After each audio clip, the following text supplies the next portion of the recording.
All right.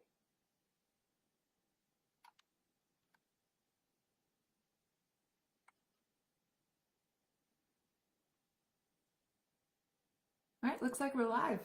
Good afternoon, everyone, and welcome to the second virtual mentorship vlog brought to you by the Foundry Educational Foundation. My name is Emily Shedlarski, and I will be your host today. Last week, if you tuned in, you saw Lizeth Medina Ballette present on the value of internships. And then this week, we'll be talking about developing your network. So this is a great start. You're already off to a strong start here for coming in and being a part of this, as well as the FEF student engagement we're doing. Thanks to COVID, it's been a little bit of a problem. A lot of internships aren't happening for students, and we still want you guys to come out strong and be able to start the industry like you normally would, given all the different variables that we're dealing with right now. So this is one of the things that we're doing to help. So again, my name is Emily. I'll be hosting. If you tune in next week, Steve Sikorsky of Magma will be presenting on leadership, and he will be giving 5 different skills that he uses to be a successful leader, and that'll be a really good presentation. He's been wildly successful, so for myself and other people, not just students, I feel like it'd be advantageous to just tune in and see what he has to say. So, but again, this week we're going to be talking about your virtual network or maintaining your network. So in a reminder, we'll be going through and answering questions. So if you have something you want to ask or say, please feel free to put it into the comment section. I will do my best to address those quickly. There are no wrong, questions. It's a really relaxed environment. This is Facebook, please have fun, relax, ask away. All right, and just a little background on myself. I was an FEF alumni. I went to UAB, go Blazers, got my bachelor's and master's in engineering there. I then ended up attending CIC as a student, presented at CIC. I'm on the board of FEF now, very active in the ambassador program, as well as with the fund enhancement and a few other things with FEF. So there's a lot that we can do to keep you guys engaged and better support you. So whenever you enter the industry, you have a smooth transition. All right, so let's jump into this presentation. So what is the value and why do you care about your network? Humans are very social creatures. I'm sure plenty of you, especially with COVID, are missing going out and seeing everyone and interacting. And there's a lot more than just, being social. I mean, there's a lot of things that come with it. We're social because it's mutually beneficial. It benefits your peers, it benefits you. And that's the same thing that's going to transcend into your career. So being social, networking is going to help you not only be successful, but also help your company be successful. So it's advantageous that you take advantage of this. So, besides being communal creatures, having that network and having people you can talk to ask questions or to seek advice is going to help you resolve issues a lot faster than you opening up the books and having to go through it all yourself. There are other people that have expertise and you should utilize them. And even if it's a student, maybe they have a connection or they've found something that works with this internship or whatever. I mean, it's advantageous that you build this network. So whether it's for your industry and your own personal success, or it's for your own company. It opens a lot of doors. It's really informative. It can also help you find jobs. I found my first internship through networking. I found my first job through networking. Please take the time to get to know everyone around you. And this industry is very social for all the numbers and math and science that goes into it. It's really communal. If you haven't been to any of the events, you'll see that. So where are you going to start your network, right? Well, you're a student and the students around you, start there. I actively work on almost a daily basis with students I went to school with, or I met at CIC or at AFS events. So please take the time to get to know your peers and establish a really healthy relationship with them, because it's a small industry. You're going to be working with them until you retire. So go ahead and get started. And then your professors. I go back to Dr. Ganal at UAB and Dr. Monroe all the time, whether I have questions or I need advice or just checking in. It's important to establish those relationships. And then after you get past that, just what you're doing right now. FEF, all the engagement we're doing, whether it's the webinars, whether it's trivia, whether it's, this, there are plenty of different ways right now. You can still virtually reach out and meet other students who have the same interests as you, who think middle's cool, and get involved. So go ahead and start doing that now. And then whenever you can start going back, when we get back to normal life and we're able to physically meet and greet and everything.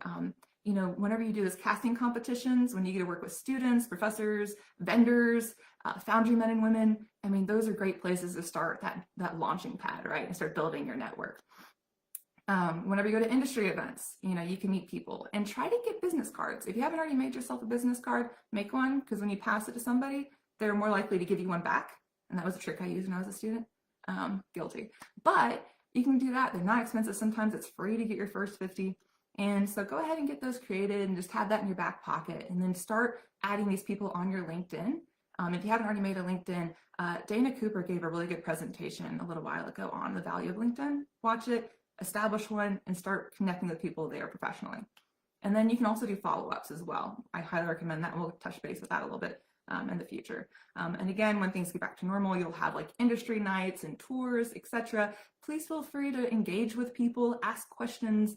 You know, whenever people see that you're inquisitive and you're like, well, how does that work? And that's cool, and you get excited, they're more likely to engage with you and remember you and want to work with you in the future, right? So, you know, and then, you know, co-ops, internships. Lizette commented a lot and made a lot of really good points about the value of internships in the last webinar. So if you can go back and watch that, that's a good one, but just take the time to build those relationships when you're physically on the premises of a facility, whether it's maintenance, foundrymen, women, you know, office personnel. Branch out, meet people, talk, be nice, all right? And then, of course, whenever you start entering your career, you're going to be going to more AFS and FEF events, and you'll be going, you know, working with suppliers and vendors. And it's incredible the amount of knowledge people have and other people don't take advantage of. You know, everyone's a specialist in different areas, and our industry is so vast that it's impossible for you to know everything, right? So anyways, take advantage of those people. Whenever it comes to communication, this is something that I think is not really touched on very often. Is you want to start a strong foundation. So you want to introduce yourself, smile, relax your face, you know, be warm and welcoming, ask questions, keep the conversation about the person you want to like you. People are narcissistic, they're going to be happy to talk about themselves. And then try to remember, like, listen and fully understand what they're saying, and don't just listen to respond. And if it's always good to show that you're also listening by saying, oh, it sounds like you feel this way. Am I understanding that correctly? And people feel great about saying, oh, you're paying attention, you know, like you're giving me attention. I love it. And they'll be more likely to help you and work with you in the future. And of course, like, show gratitude. It doesn't take much to say thank you to somebody or say you enjoyed talking to them. I think another thing too is like your attitude.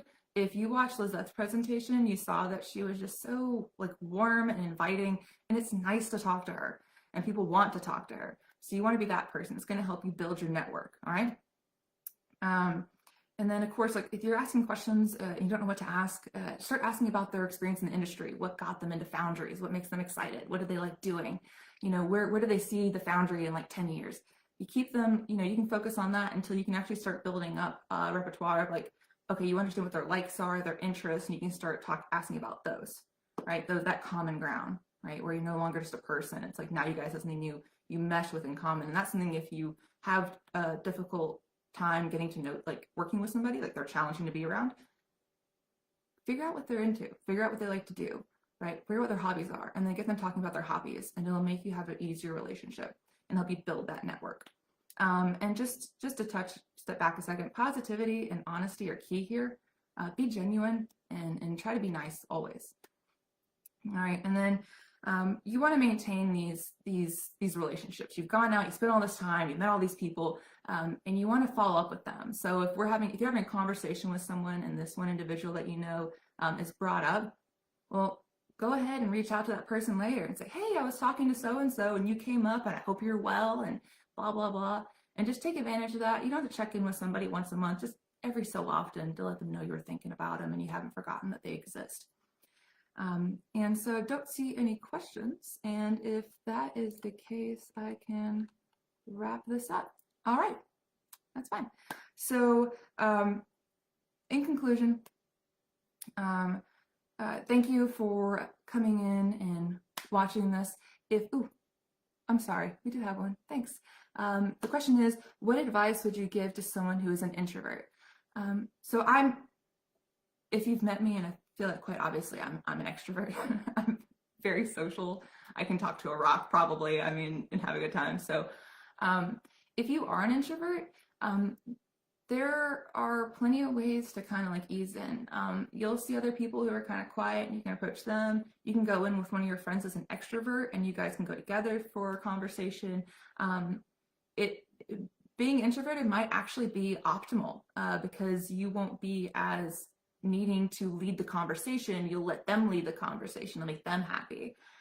And so, and just try to keep those questions in your back pocket, like ask them about themselves, what they like to do, how they got into the industry, how things are now, what are they working on, what do they want to see differently, how was their experience if they were an FEF alum, because there's an incredible amount of FEF alums everywhere.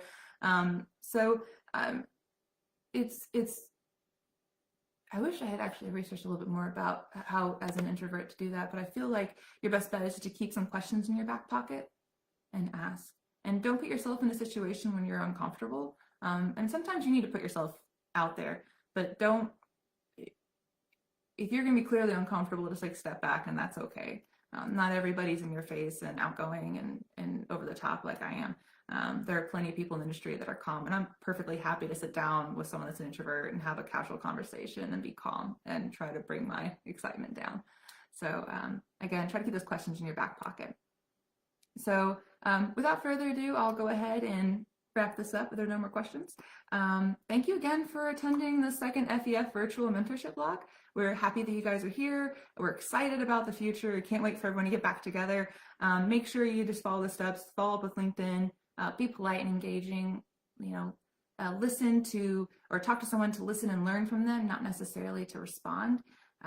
Feel free to ask follow-up questions and make sure you understood them correctly or so that you're engaged.